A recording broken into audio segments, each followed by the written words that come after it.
Good morning guys for today's video. So dito na naman kami sa Biloto. Kasama kami ni kaibigan ko din sa Ate Joliet at saka sila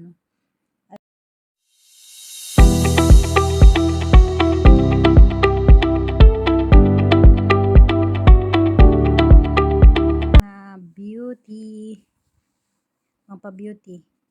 So sumama lang din ako pagtapos namin simba. So ayan, picture muna kami ni Ate Joliet. Dito kami sa grocery. So ayan, tamang pili lang kami. Sumama lang ako dito guys, galing na kami sa bahay, tapos napunta kami ng Biloto, tapos naman sa Biloto, sa China Village na naman. Wala kami iba pupuntahan dito, kundi ito lang. So bumili ako ng yung Gory soap at saka yung gamot sa kasukasuhan. So ayan. Dami pa lang dito yung mga Pinoy na sabon. Ang mamura lang. Ang ganda dito guys pag may pera ka ba tapos gusto mo magpakargo, so dito ka lang bibili. Kasi ang mura dito. Ayan yung mga kanyan yung mga pulbos. Apat na yan. So pwede na yan pang cargo.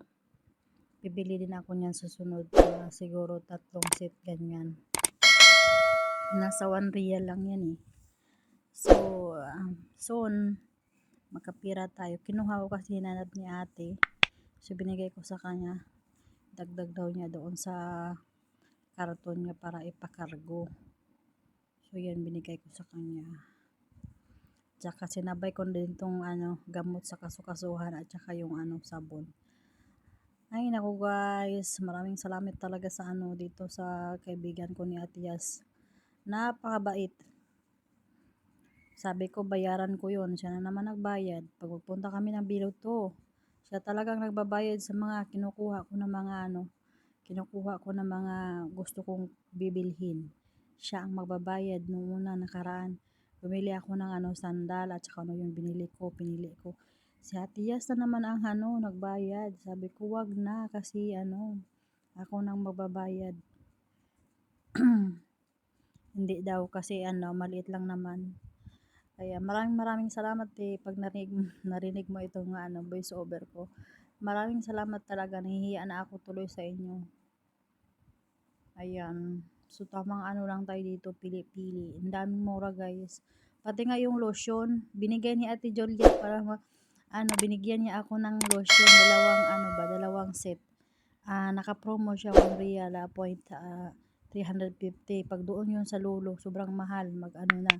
Siguro 2 baysa na lang para mag 2 real. So nakasave kami, 'di ba? Pumili siya noon tapos binigyan niya ako ng isa. Dito ako nagpipili sa mga gamot sa mga kasukasuhan kailangan natin. Pang masakit yung katawan natin, ayan kumuha ako. So, yan lang muna guys. Thank you for watching and don't forget to like, subscribe to my YouTube channel. And bye-bye. See you next vlog guys. Wala kaming ibang pupuntahan kundi dito lang. Nagtingin kami dito ng magagandang mga light.